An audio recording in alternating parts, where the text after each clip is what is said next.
Welcome to Challenging ParadigmX. My name is Xerxes Voshmgir, and in my podcast I interview people who challenge the status quo. Is laughter perhaps more contagious than any virus that we know? And believe me, I'm not joking when I tell you there's something like a laughter pandemic. Don't laugh. Have you ever heard of shock induction?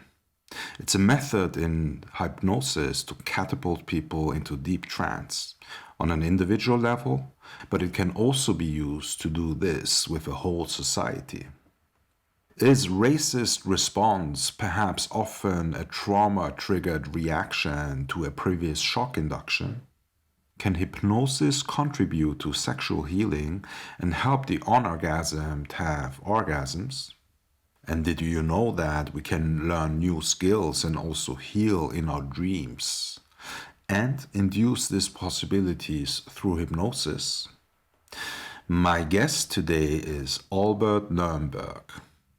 He's an acclaimed filmmaker and hypnotherapist, and he's one of the world's leading experts on laughter. Albert has produced a number of documentaries, including one on stupidity, one on laughter, and one on 9/11. The latter initiated his path as a hypnotherapist, and today he's renowned for his TEDx talk on if hypnosis is real, that has been watched more than 10 million times. So if you're interested in these topics, stay tuned. Hi, here's Xerxes, and today I'm here with Albert Nerenberg. So, Albert, I hope you're well.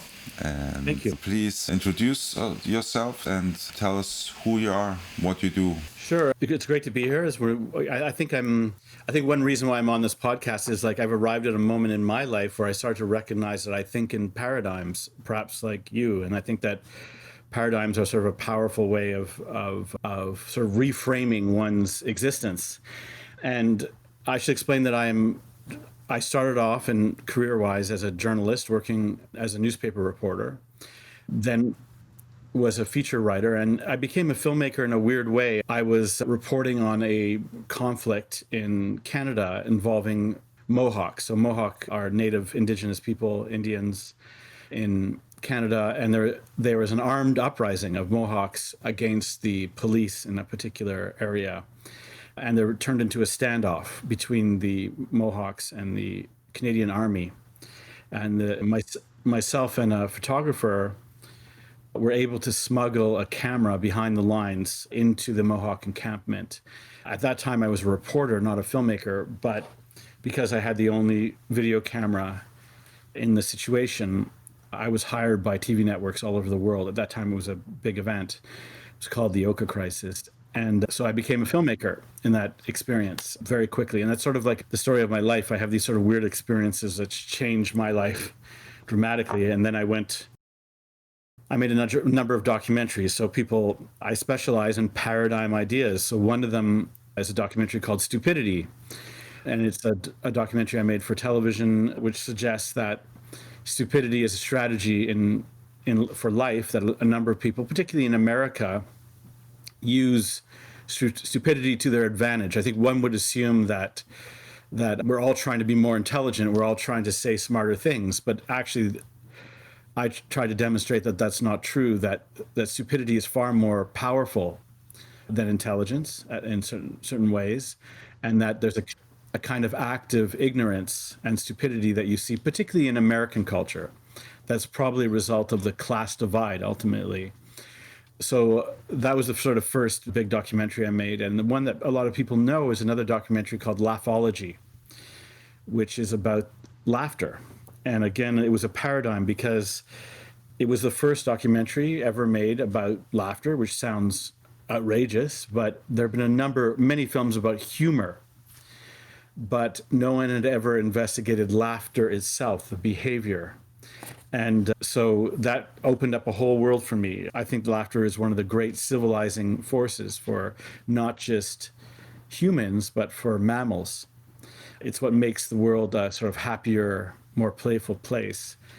And so in making those films, I started to realize each of these is a paradigm. For example, when I made Laughology, I became a laughologist. I would get hired by conferences or events and brought in just to make the audience laugh without telling jokes. I would just demonstrate laughter behavior, and because laughter is contagious, even just demonstrating the behavior will make an audience laugh. So I actually, for years, my full-time job was laughologist, where all I did was basically demonstrate something that is innate. Laughter is an innate behavior, and I would just demonstrate it in crowds. And I would explain the history. There's some very interesting history. Famously, in Tanzania, in 1962, there was a huge laughter epidemic where 30,000 people started laughing and could not stop for weeks. That's a very interesting event. It can be possibly explained by mass psychogenic illness.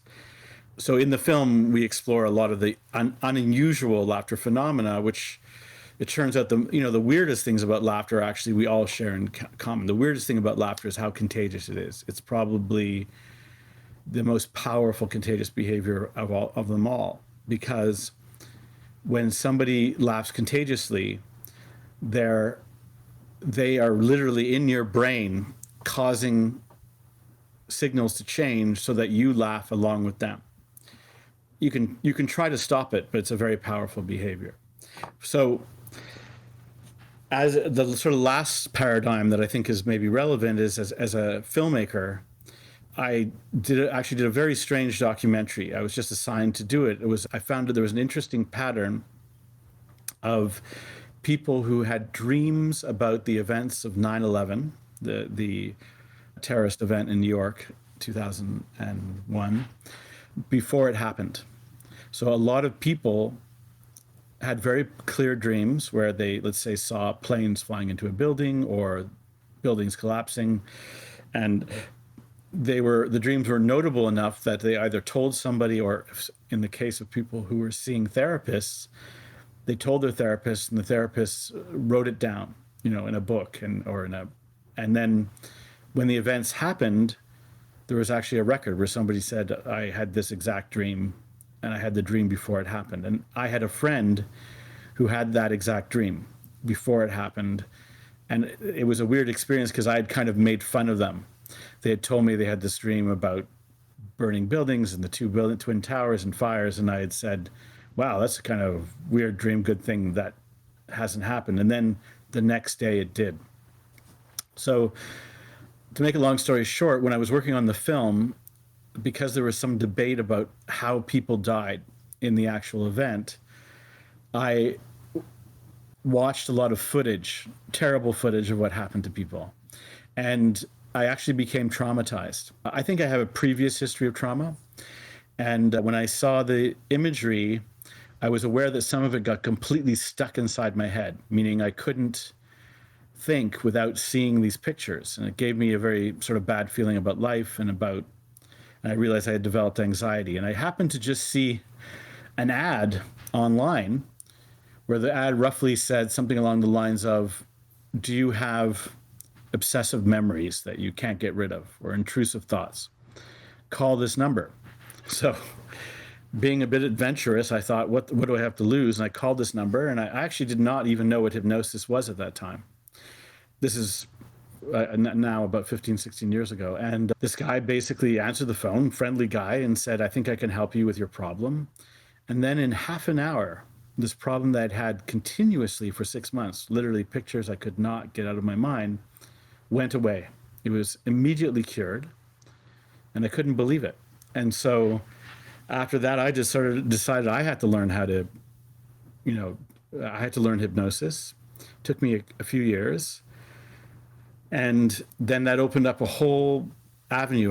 That sort of has brought me here to your show, where I think that hypnosis is the area where there are more potential paradigm shifts almost than anything else. Sounds very interesting. And when you call this number and the period after that, would you call this the turning point of your life? Or was there any other major turning points in your life? I think there was a really big, I think I've had a number of turning points. One of them, yes, in terms of my ability to heal myself as a human being, it was the turning point in my life. I would say that up to then, I was always becoming more damaged. And when that happened, I was able to reverse that kind of phenomena, that energy. But I had another one that when I made this film, Laughology, I think it was a similar thing. And when I made Laughology, people always ask me, like, where did you get this idea to make a film about laughter? Because laughter is something hiding in plain sight. It's something that we do all the time. It's very obvious. Nobody thinks, hey, that weird sound you made, I'm going to make a documentary about it.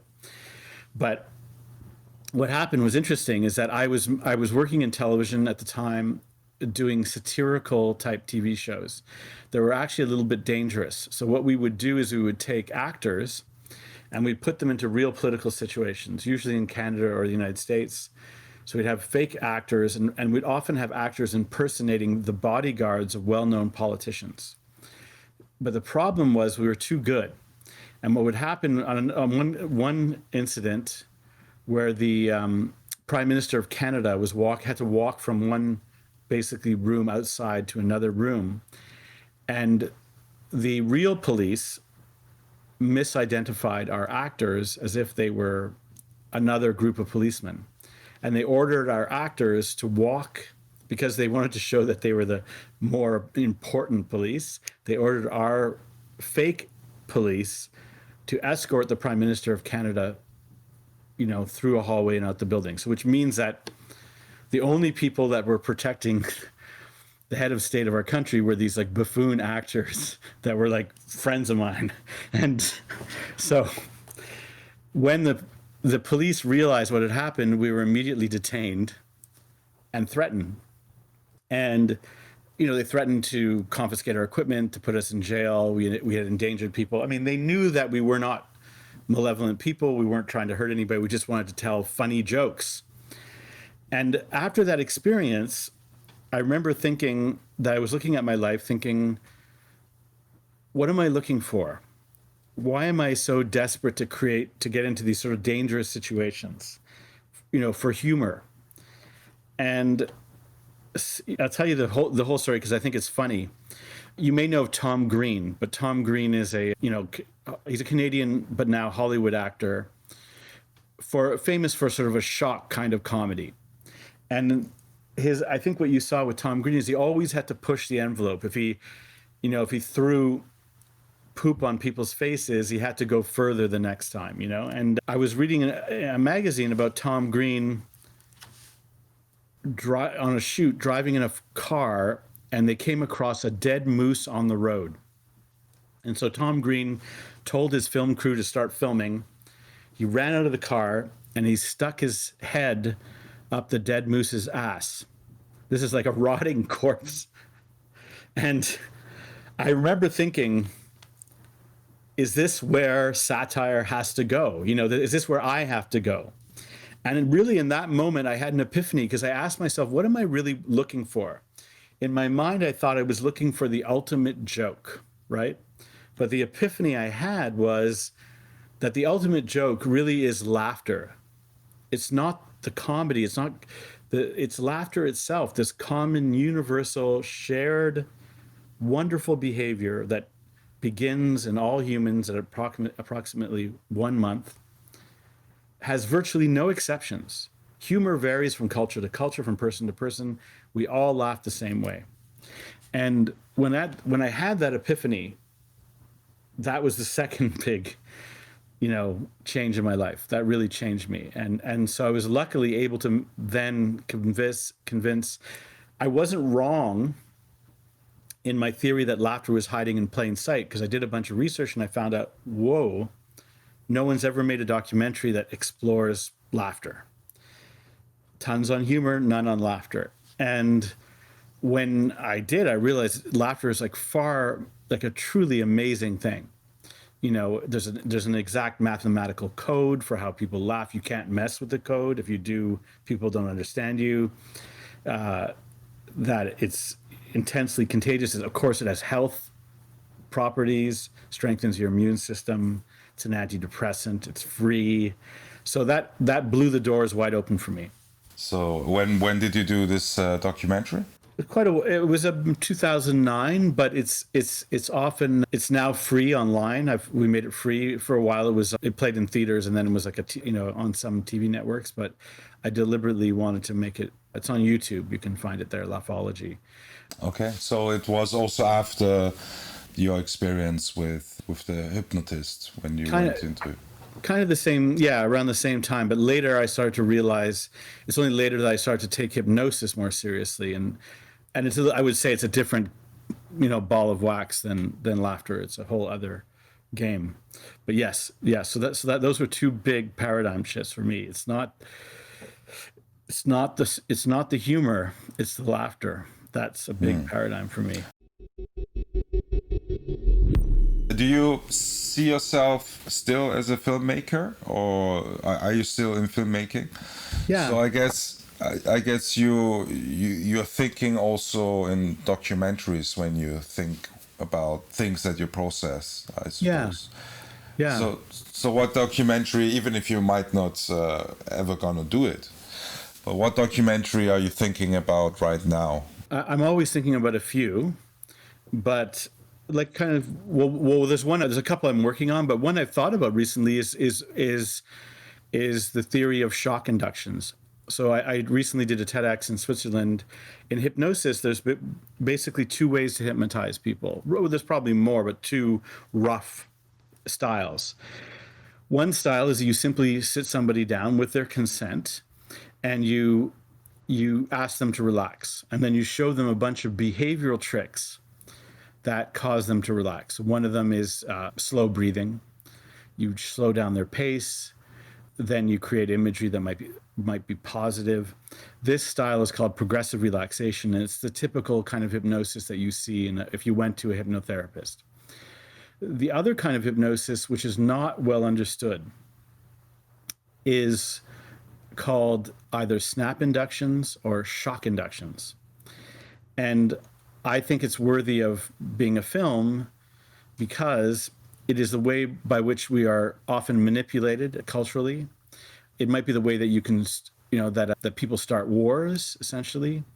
And I'll explain how it's done hypnotically. So if anyone's been to a stage hypnosis show, now it's interesting, traveling around, I find stage hypnosis has different levels of popularity country to country. In America, it's quite big. What's interesting, in some countries, it's still illegal. In Belgium, it is illegal to do public demonstrations of hypnosis, which is hilarious. But in most European countries, you're allowed to do it. But I find it's less popular in Europe. But so what a shock induction is basically if you sit somebody down, once again, and you basically move them or get them to relax a little bit in about 10 seconds by shocking them in a particular way, you can drop them into what's called a somnambulant trance, which is a very deep trance. Their eyes roll up in their head, their muscles become limp, and they appear to faint. Now, they haven't fainted because they can hear you. They can hear everything that's going on, but from the outward appearance, they sort of flop over and they look like they have fainted. So when people see this and without understanding it, they can actually become quite terrified because they think, wow, you've just knocked that person out. But it's not quite that. But the reason why I think it makes for a great film is I think that a shock induction is a little bit what the lockdown, the international lockdown that happened, it's happened during this COVID-19 pandemic, is a similar thing, because the formula for creating a shock induction is simply to begin relaxing somebody in a sort of authoritative way. Don't worry, I've got you. And then to surprise them, any kind of surprise, as long as the surprise is swift and drastic. So the surprise can be a sentence like, there's a terrible epidemic and we're all in danger. Or it can be an action like, from here on in, everyone will be by law forced to stay inside.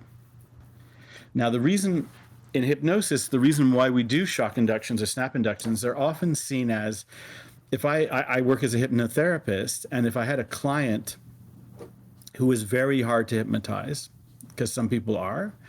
And I would say to them, if you like, we can try more sort of aggressive methods. So a shock induction or a snap induction is a more aggressive method. And if they consent and they're okay with it, then you do it, and often you'll get a good result. So the reason why you do it is that the principle of a shock induction is that whatever comes after the shock. So in a stage hypnosis show, you can shock somebody, drop them into trance, and then you can tell them that they can't speak English anymore. And that person will start speaking gibberish. They will be unable to speak English. Now, not everybody, but about a third of the population will react consistently. You can also tell that person that they are a chicken. And this is always a very comic moment in a show, but I actually think it reveals a very profound aspect of human nature, because that person will likely think that they are a chicken. Now, so you imagine the propaganda possibilities. If you can shock somebody and then make a suggestion that the only way you can stay safe is by staying inside your house, that suggestion goes deep. The principle of the shock and then suggestion, the suggestion goes deep. Now, I'm not saying this to suggest that we were the victims of a mass conspiracy to control us. I think everybody was shocked by the reality of COVID. But I think that some of the reasons why people accepted things uncritically, much like if I hypnotize somebody and turned them into a chicken, and then you said to the person, hey, you're not a chicken, they would actually probably peck you because they're still a chicken.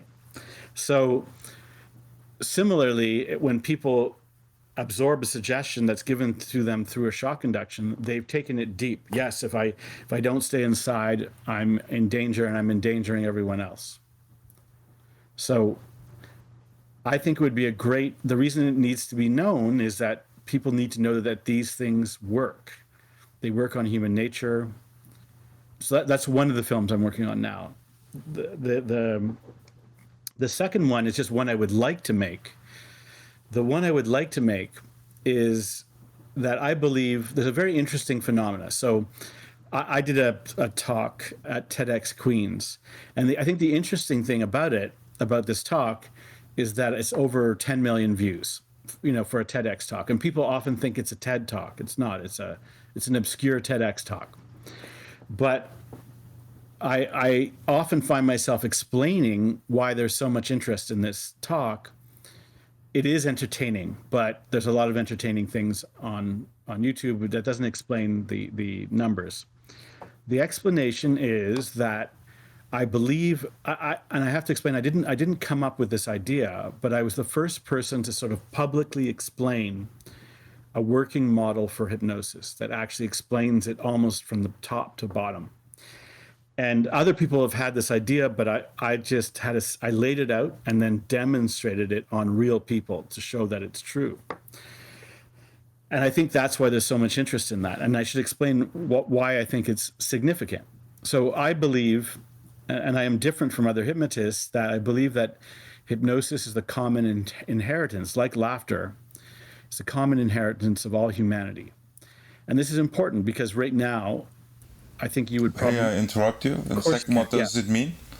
What does it mean, a common inheritance in this respect? It belongs to all of us. It's not... Right now, hypnotists are sort of like the high priests. We're like the priests of hypnosis because we're the only ones that can do it. It's like only the priest can do the liturgy in Catholic Church. Only the hypnotist can do hypnosis. But the truth is that everyone can do hypnosis. Everyone experiences hypnosis. It's a universal phenomenon.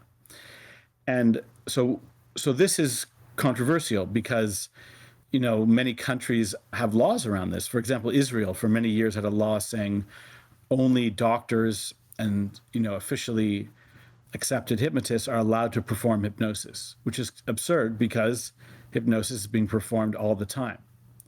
It happens everywhere. One of the compelling theories of hypnosis is that we are all in trances all the time. They're just different kinds of trances. So I might be in a talking trance. Somebody might be in a listening trance. They exhibit trance behavior. When somebody's listening, they're not moving very much. It's like a trance. People are in, there are light trances, there are heavy trances. So this theory suggests that hypnosis is happening everywhere, and that we shouldn't relegate, or we shouldn't allow it to be the private domain of doctors and hypnotists. It's too important. So in my TEDx, I'm not going to explain the whole theory of how hypnosis works because it takes a while, but I'll give you the kind of compelling key part. So there's one thing, so let me start here. When you hypnotize people, and this is when you know they've gone into deep trance, you can often know because their limbs become limp. If you hold their limbs, there's a liquid quality to their wrists, and this is a way you may see a hypnotist test if somebody's in deep trance. So take their wrist and shake their wrist. Now, when you know that somebody's in deep trance and you look at their eyes, there's a specific behavior. So you'll often see their eyelids flickering. If I could act it, I would, but it's a hard performance. It's a hard behavior to act. So many people have observed this, even right back 100 years ago. I think Anton Mesmer observed that this flickering eyelid effect. But it started to become relevant when studies appeared on REM sleep. Because what happens to us when we're in REM sleep? Our eyelids flicker. So I might be stating the obvious here, but there's probably an obvious connection between REM sleep and deep trance hypnosis, because in both cases, people's eyes are rolled up and their eyelids are flickering. So that's basically one of the themes of my TEDx, and when you understand that, you understand huge implications. Why? If hypnosis is a way to engineer a kind of waking REM state, then what does that mean? Well, now this is conjecture, but I think it is true. Famously, people describe healing experiences when they're hypnotized, right? They describe sometimes dramatic healing. You can stop wounds from bleeding. You can bring down inflammation simply through hypnosis. And one possible explanation is that studies on sleep show that there are only two healing states in sleep. So the only time that a wound will heal or an injury will heal is when a person is either in deep sleep or they're in REM sleep. REM sleep is profoundly healing. So it stands to reason that if we can recreate REM sleep in people, like without them having to go to sleep, at the snap of our fingers, in a sense, that we can recreate a powerful healing state. And so that's the first assumption that's kind of intriguing.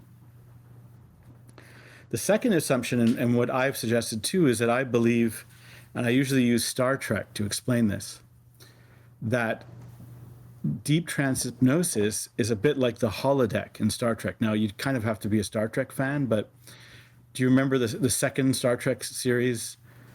There was this Next Generation. Yeah. So they had Yeah. Remember they had the holodeck. Yeah. Okay, so the holodeck is a place where you can recreate any reality and you can live out any kind of experience that without, in a sense, consequences. And part of the twist is sometimes the consequences are real. Like if you died in the holodeck, you might die for real. Well, hypnosis is very much like the holodeck, because when somebody goes to deep trance, so let's say the classic example of why somebody is a chicken. So what this points to is the reason why people become chickens under hypnosis, and not just chickens. You can turn somebody into a cat, or you can turn somebody into a rap singer or a ballet dancer. I've demonstrated. I was working once with a group of motorcycle bikers, and they were in deep trance, and I asked, what would you like to see these guys do? And somebody said, dance in the Bolshoi ballet.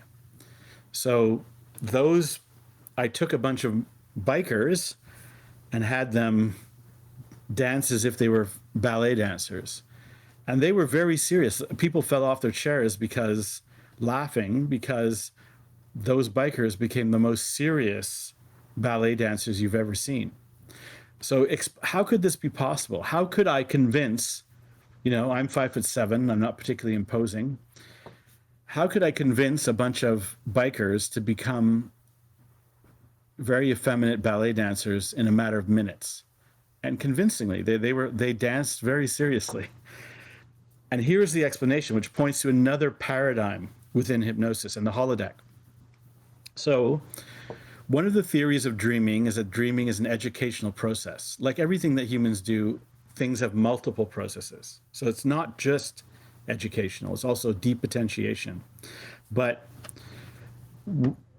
we learn things when we dream. And they know this because they've actually caused some mammals not to dream, particularly in the womb. And those mammals end up to be retarded, fundamentally retarded. So that's a sort of interesting thing. Now, if you had dreams, for example, that you were being chased by wolves, it may then occur to you that you should climb a tree. What dreams suggest is they are a way to play out things that are probably too dangerous in real life. Like to sort of like do a test of whether or not you could escape from wolves is probably not a good idea. It's better that you have a dream about it where you remember the quality of wolves and you remember that wolves can't climb trees and you can climb a tree. Once you have that dream, and then you're walking in the forest and you're, a simian version of a human and you are chased by wolves, you then remember to climb the tree and you save your life and you pass along your DNA. So this educational aspect of dreaming is very, very powerful and not researched. There's a very interesting and obscure term that explains it. And the term that is used is called dream neutrality.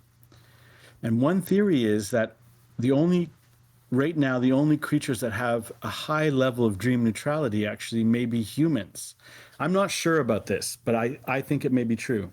So let me explain it because it does require explanation. So dream neutrality is, for you to learn from your dreams, you need to believe they are true. You need to be in the dream believing that the wolves can hurt you so that you can figure out to climb the tree and escape. If you don't think the wolves can hurt you, you won't get the answer. And this is the holodeck. If you don't believe on some level that it's real, then you won't learn from, and you don't get the enjoyment also of the holodeck experience. So what hypnosis offers is this ability to create a kind of easy holodeck.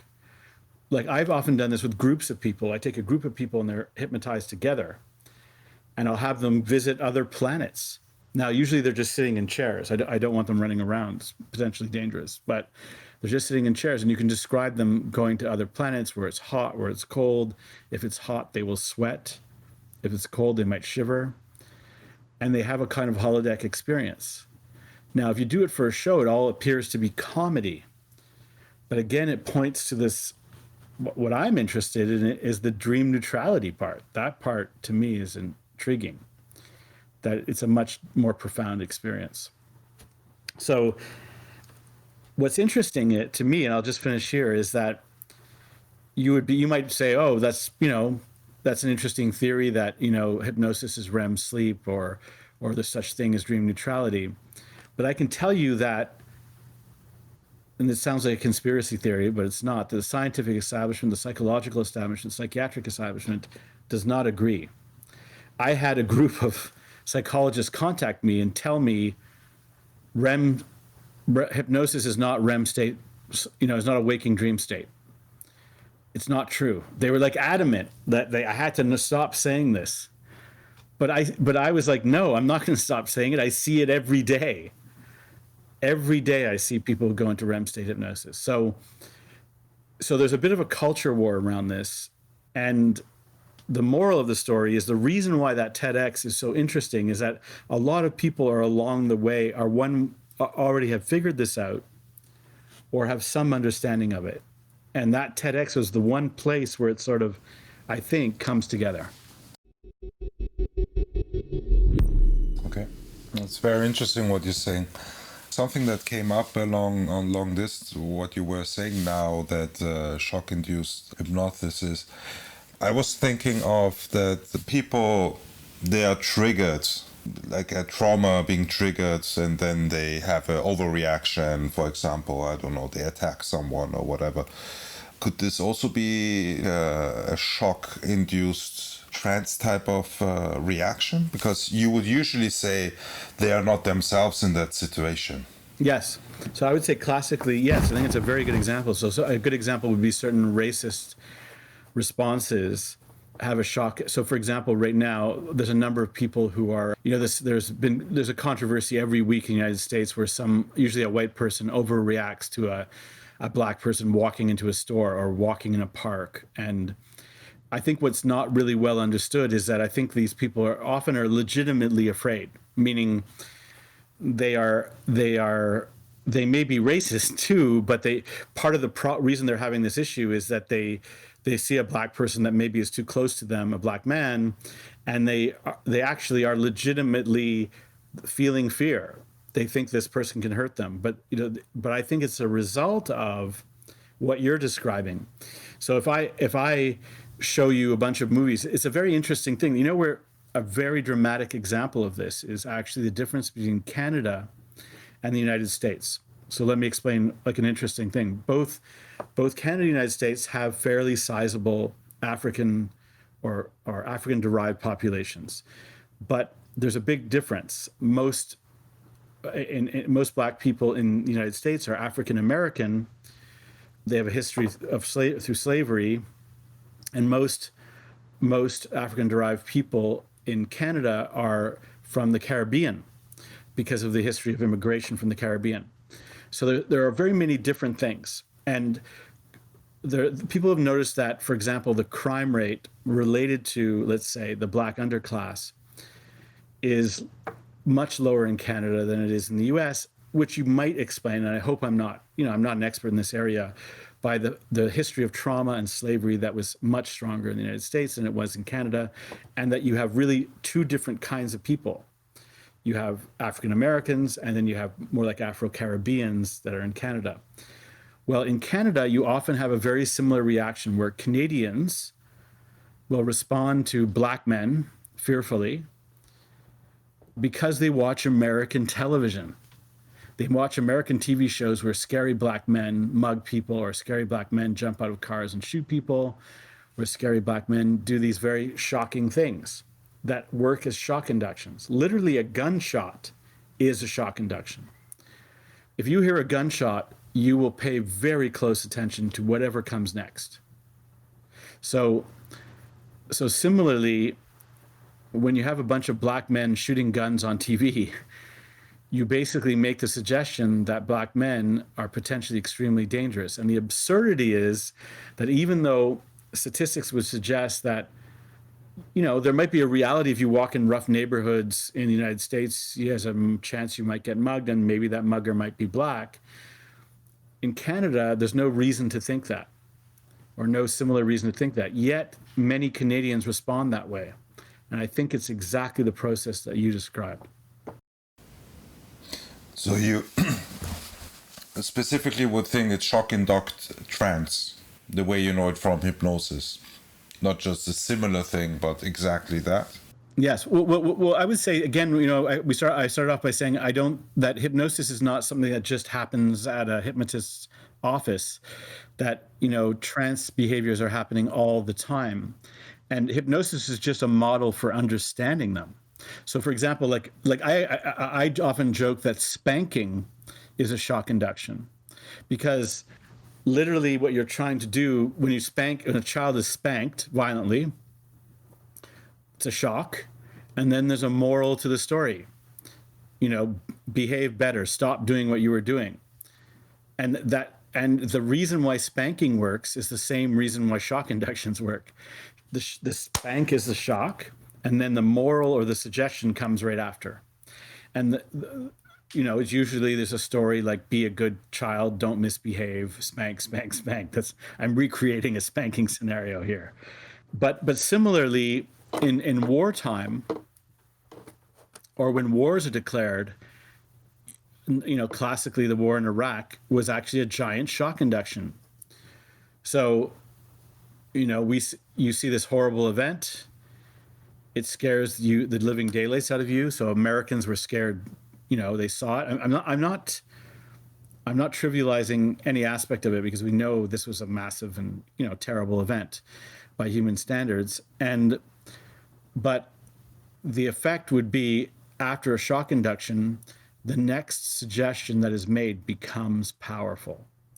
So whatever it is, this horrible thing that you saw, and then I say it's all Saddam Hussein's fault, or it's all Osama bin Laden's fault.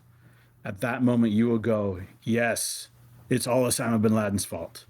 And so this method of, this I think even goes back to the Blitzkrieg. It works in two ways. It can work in creating adherence, meaning if I shock you and say, we got to beat up the guy down the street, and you're my friend, you are more likely to go along with me if I've shocked you first. But it also works in, if I'm trying to scare people, I shock them, and then also suggest that I possess, supernatural power. I think this is my limited understanding of the famous Blitzkriegs, by the Nazis, where that part of the idea was to start with an incredibly shocking attack, and which would cause the enemy to sort of like fold. And that is the same principle, I think, of a shock induction, because the suggestion isn't that you should fold. The suggestion is, that one thing I did to you was so overwhelming that I can now make the suggestion that I possess a power beyond your imagination, which is terrifying. Another good example of a shock induction is getting punched in the face. I don't know if you've ever been punched in the face. I have a few times. Oh. But that is a shock induction too. It gets your attention, and the next thing that somebody says to you after they punch you in the face is something you will always remember. So it's a similar principle. Okay, that sounds very interesting. So is there anything else that you think about, which implications it has, like shock inductions for us individually, also maybe on a societal level, on a humanity level? Yeah, well, the reason I think it's an issue, and maybe even a problem, would be that so for example, there are movies I can recommend if you're interested in finding out more. I would recommend watching Now You See Me. It's a Hollywood film. It's about a group of like magicians, mentalists, and hypnotists that rob banks and become incredibly rich, and they're used to manipulate governments, and it's like a Hollywood film. But in the film, one of the actors portrays a hypnotist who is able just to walk up to people in the street and perform a shock induction. You see the people collapse in his arms. Now, I can do that. I can walk up to people. You can do it. If I showed you the technique, you can do it. I can walk up to people and I can perform a shock induction, and they will collapse. I have to catch them.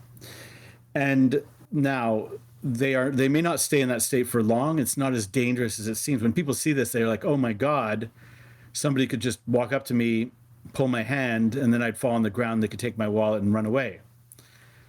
So the truth is that it doesn't work that way, but the movies portray it as working that way, that anybody can walk up to you and just do this and you're knocked out. It's what they're not showing you is what's happened before. So what's happened before is if I would do this to somebody, I would say, would you like to try a hypnotic experiment? Are you okay with going into hypnosis? And I've sort of suggested to them that I'm not going to hurt you in any way. I'm going to watch out for your safety. So what I've created is a kind of safe atmosphere. Then I might tell them to breathe in. Why? Because when people slow their breathing down, they're starting to move into the calmer nervous system.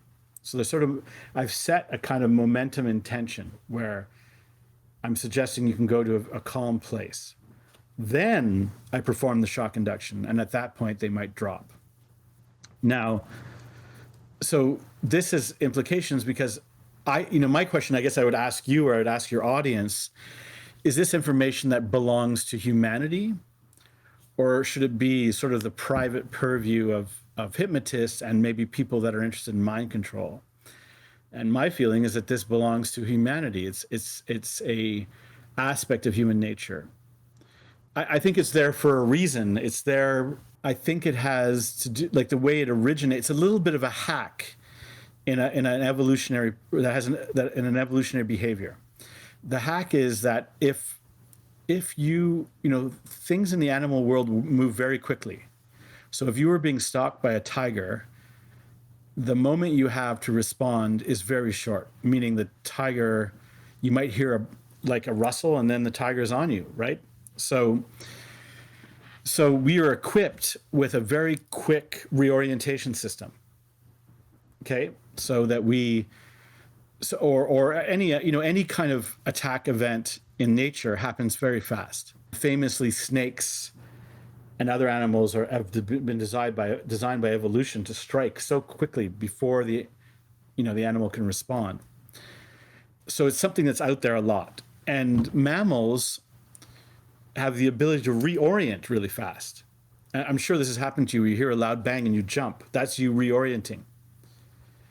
So what hypnotists have discovered, I didn't discover it, it's been known probably for, I would guess, a few decades, as far as I know, is that when you shock somebody and they try to reorient quickly, that if you sort of say to them, you're basically psychologically saying to them, it's okay, don't panic, just go to sleep.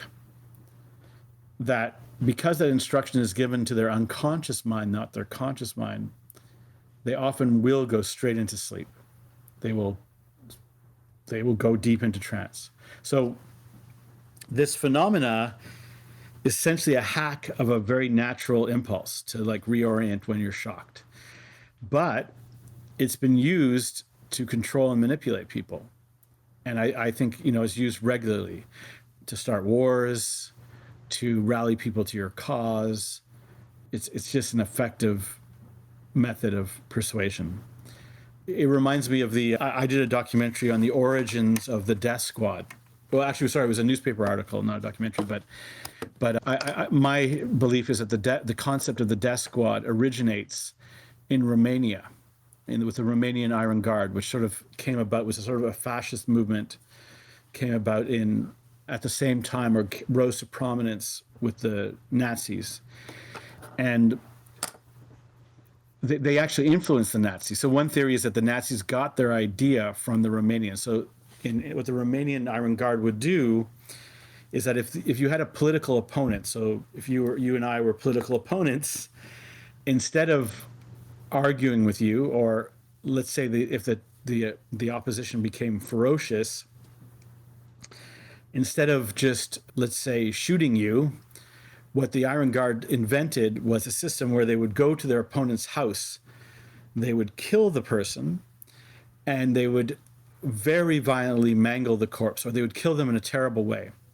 And they had a signature move, which they would leave a knife directly in the person's heart, a big dagger in the person's heart. So then when the family found them, or people arrived, they would see this horrible scene. Now, the reason why this mattered is because the Iron Guard became very successful. They were probably a bunch of crackpots, bullies, conspiracy theorists, priests, fanatics.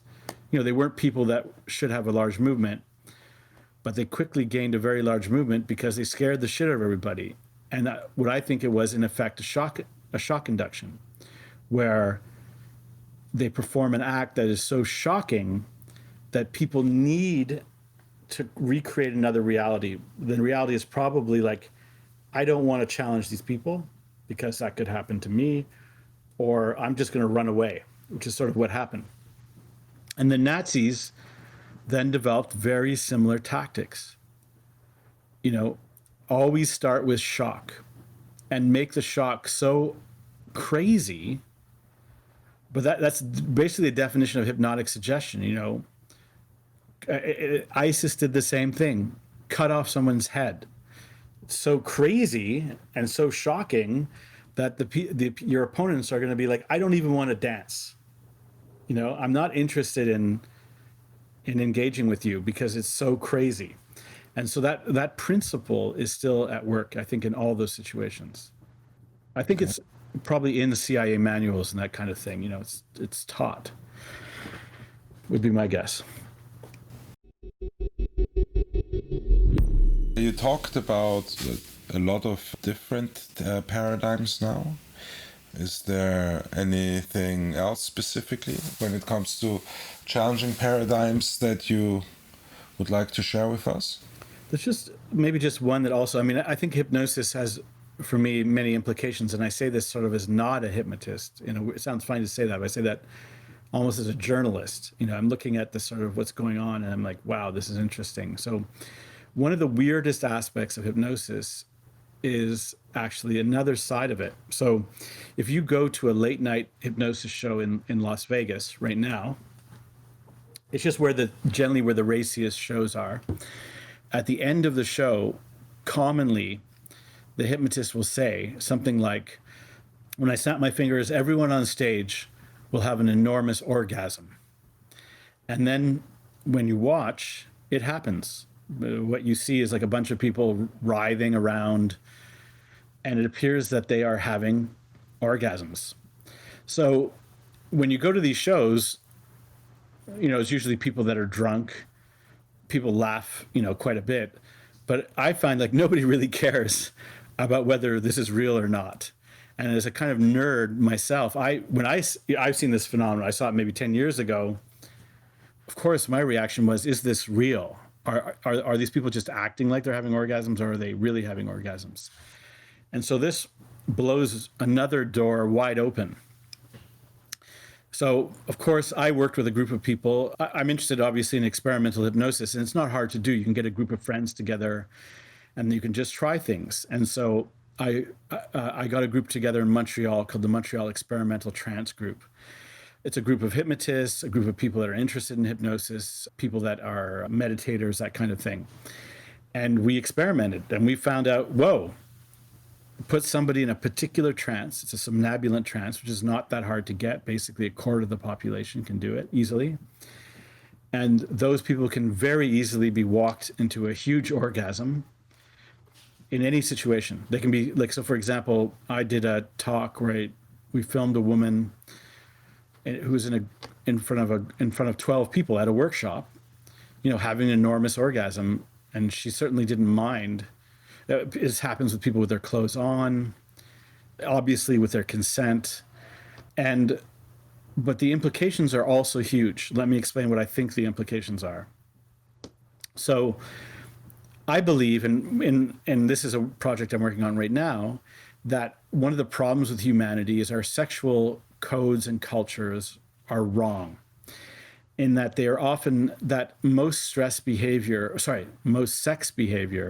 is actually a stress behavior, meaning we live in a culture where people are expected to perform, men and women, that somehow sex is this sort of act of high accomplishment, like a kind of gymnastic exercise, which both partners engage in, and is supposed to come naturally.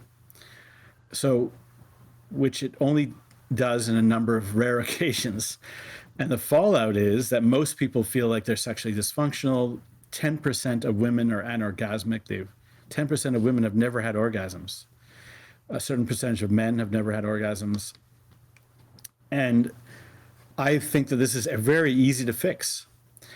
And it's not, again, it's hypnosis is the doorway. What hypnosis reveals is that, so the one part I didn't tell you about earlier in explaining the whole model for hypnosis, the last part, and maybe it's significant here, is that hypnosis basically allows you to get into the programming language of unconscious human nature. I mean, the reason why people go to, you know, to quit smoking or something along those lines, or lose weight, is that ultimately smoking is like a bad program. You know, your body interprets smoking as something that's good for you, but ultimately it's bad for you, you know? So hypnosis is good at fixing that, because what we do is we get into the programming language and we go, oh, this is what smoking really is. And this is what healthy things really are. You should stop doing that unhealthy thing and let's start doing the healthy thing. So really, hypnosis offers you access. And it's, I know we're uncomfortable saying that people are like computers, but hypnosis shows that people are like computers a lot. We're very sophisticated computers, but we definitely run programs. And similarly, almost everybody right now in our culture runs sexual programs, cliche programs like I do this and then you do that and I do this. And that creates a lack of intimacy, closeness, ultimately a lack of love, and from my point of view. And it's very easy to fix. When people go to these very relaxed states, they are far more orgasmic. So people in these trances can have 10, 20 orgasms at a time. And what's interesting about them is the orgasms can be tailored. So meaning somebody can have an orgasm and you can tell them it's going to be lemon. You're going to taste lemon when you have the orgasm. And then when you ask them what it was like, they'll say, holy cow, I had an orgasm and the whole thing was lemon flavored. That sounds like a joke, but the significance of it is that you're in the programming language. So it means, like, for example, I've had clients. So clients are people who love their husbands or love their wives or love their partners, but they don't associate their partner with orgasms. They just don't. For whatever reason, there's a block there. So it's very easy to take that person with their consent, put them into a deep trance, and then have them have an orgasm about the person that they love. And of course, orgasm, now this is all theory. One theory is that orgasm is a target state, which in hypnosis, target state is like you're trying to get to whatever that is. So when you have an orgasm about the person that you love, then you start to increase attraction and arousal for that person, even if you didn't feel it before. So this is a wonderful thing in the right hands. It's a really beautiful thing. And there are dangers with this. I should mention there are a lot of ethical issues around it. Of course, you could manipulate people possibly, but generally, I know there's people probably listening to this thinking, what about mind control? And well, here's the interesting thing, that when a hypnotist, works with you. So let's say as a hypnotist, I was able to say, to put someone in a trance, and I'd say, at the end of this experience, you're going to go to your bank account, withdraw all your money and email it to me. And you'll forget that you did it. Well, in an individual holodeck experience, I might be able to do that. I can make people forget things in trance. Like anyone who's a good hypnotist can make people forget things in trance. But when they wake up, it all comes back. It's just a holodeck experience, a temporary experience. So then when they would remember, hey, you told me to take all my money and give it to you. So, and then I would get arrested. So it doesn't work. It doesn't pay. If hypnosis had the ability that sometimes people think it has in terms of manipulative or criminal acts, there would be hypnotists committing crimes everywhere. But they don't. Maybe I'll close with this one interesting story. So there was an example. There was a guy, I think in Italy, who was hypnotizing. He was hypnotizing cashiers to drop their money into a bag. And they would do it. They had video of like the cashier would get a blank look and then he would arrive and they would just take the money out of the cash and put it in his bag and he would run off with the money. But what was funny about the story was that eventually he got caught because a cashier like woke up in the middle of it, which is typical. And there's another example of this that sort of proves the reality of the situation. So there's a hypnotist called Spidey who really likes to push the envelope of what can be done. And what he did is he demonstrated that he would drive through a stop sign, knowing that the police would catch him. And then he would try to hypnotize the police into not giving him a traffic ticket. So there's an amazing video, you can look it up, hypnotist, look up hypnotist police, you can find it, where the guy, he drives at twice the speed limit through a stop sign, gets pulled over by the police. They're right there. He knows they're there. He drives right in front of them, basically gets pulled over. And then he does hypnosis, and he actually uses snap inductions. What he says to the police is he uses another thing called a pattern interrupt. The police starts his story and says, do you know that you drove? And he says, hold on a second. He says, do you know where the next gas station is? I'm sorry, I just want to ask you, I just need to know where the gas station is. He says it politely. And what that phenomena is, it's the same principle that when you interrupt somebody's pattern, they're more open to suggestion. So, and then when the police starts to talk, the hypnotist snaps his fingers and he says, yes. So snap is a shock. And he says, have you ever gone somewhere and forgotten why you're there? So the hypnotist acts like he's talking about himself, but he's really made the suggestion to the police officer. He's basically gone, have you ever gone somewhere and forgotten why you're there? And then that's what happens to the police officer. He actually gets very confused. And the hypnotist says, well, I guess I can just go then. And then the police officer goes, yes, you can just go. And then he drives away without a ticket. Okay, so this is amazing. When people see it, they're like, holy cow, imagine the mind control possibilities. Well, I know that hypnotist. And what he demonstrates at the end of the video, which a lot of people don't see, is that he did this 5 times or 4 or 5 times. And 4 out of the 5 times, he got a ticket for like $157. So, and that's roughly the proportionality of how much it works. You know, about a quarter of the time, people go deep. But it's not a successful crime tactic because you're going to get caught. So the moral of the story is hypnosis, in my view, belongs to everybody. There's no reason that it has to be the mystery purview of hypnotists, that it has huge implications for human health, safety. It has huge implications for human sexuality. And it offers a kind of access point, a way. If you look at anybody's problems in their lives, very few problems are conscious problems, meaning nobody, acts like a jerk and then says, like, I knew very well I was acting like a jerk. Or usually our behaviors that are problematic are unconscious. We get anxious, we get angry, we get upset, we do unconscious things, we get addicted. These are all unconscious behaviors. So hypnosis offers us a way to change bad programs and to become better people. And it's easy. It's not that hard. And the irony of it is that it all came from Vienna, where you come from, Anton Mesmer. And Anton Mesmer, who was the first person to really demonstrate hypnosis publicly, widely, was tragically discredited, ridiculed, made fun, and died, tragically in obscurity, being made to feel that he was wrong, that it was all witchcraft. But he was right. I really wonder, when you look back, you've done a lot of different things. With, I guess, through filmmaking, you can look into various fields and that you're interested in, and it gives you a certain type of possibilities. But when you sum it up, when you look into the past, why would you say you do what you do? That's a very good question. I would say that even as a teenager, I had the sense that I was living in a false reality.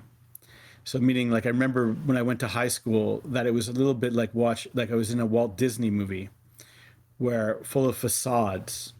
And I even think that many people's human personalities are a little bit like facades because we've been given these cliche ways of being and ways of living. And so I became hungry for the awareness that there was more.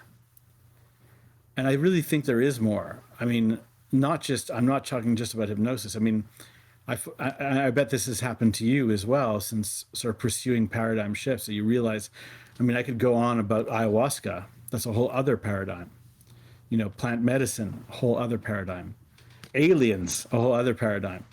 So I think that's what really motivated me. And I think my father was a scientist, a physicist, and I think I might have inherited some search for truth. Or for me, I don't know if this is the same for you, that I felt like the search for truth actually makes my world safer.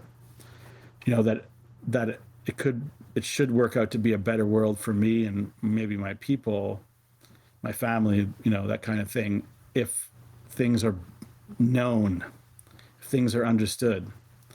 I've seen this with the pandemic. One of the frightening parts of the pandemic, I don't think it's as bad in Europe, but here in America, there's a lot of if you look at the history of pandemics, there's a part that people aren't talking about, which is the weird scapegoating behavior. So throughout pandemics, they were always burning people at the stake during the pandemic. Why? Because they would blame the pandemic on the guy with the weird house, or the people with the darker skin, or and those people would die.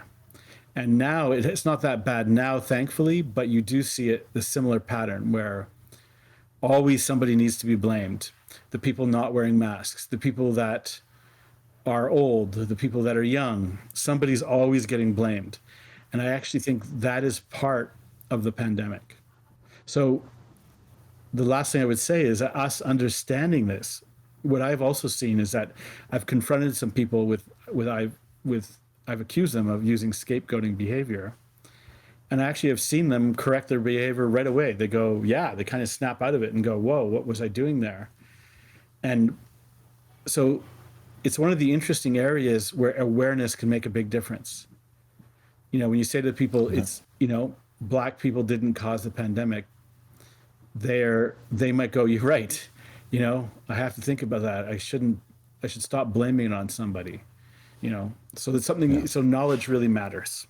So I'm glad we did this. Okay, so would you say would it be like seeking for truth and showing a different type of reality? Yeah, and I think that my style has always been a very clear street reality. I was, before I was, anything like, I was a street performer, I was a street musician, and that gave me, for some reason, that really showed me, I performed with every kind of drunken, regular person. So I sort of have a sense of the guy on the street, the man or woman on the street. And I like that. I like that I can speak to everyone about things that might be quite abstract or quite scientific. And I think the world needs right now, we have the knowledge for a better world. We have the knowledge to stop climate change. We have the knowledge to stop this pandemic. It's sort of like we have to use it. Definitely. So, when you go now into the future of your life and imagine yourself looking back to today, so what's the impact you would have liked to have had on humanity, imagining from your deathbed, for example, looking back? I have a pretty clear answer. I would want people to laugh, because I think laugh is this unjudgmental, shared human universal. And I would rather be people rather than people say that guy was really smart, I'd rather they say that guy really made me laugh. And because I think it's a good way to be remembered. It's a good feeling. And, I'm worried about the way the world is going. I think we'd have to do a whole other podcast. The world is not, I think a lot of us aren't feeling it's going in a good direction, but I think like I said, I think the reason why you do this and what you do and I do what I do is that sharing important information makes the world better. Thank you. Thank you. Yes, thank you very much for this very interesting conversation. Yeah, so I wish you then a great day. Thank you for staying tuned for this edition of Challenging ParadigmX. If you like this episode with Albert Nerenberg, feel free to share it with your community so Albert's message gets spread even further. In the show notes you will find the links to his documentaries, his website and his TEDx talk. Also, please hit subscribe and rate my podcast if you liked it, and I'd be glad about a review. You can support this podcast through Patreon. And if you have any questions or comments, feel free to contact me. Next week, we're up with another edition of Challenging ParadigmX. So until then, I wish you a great week and say ciao.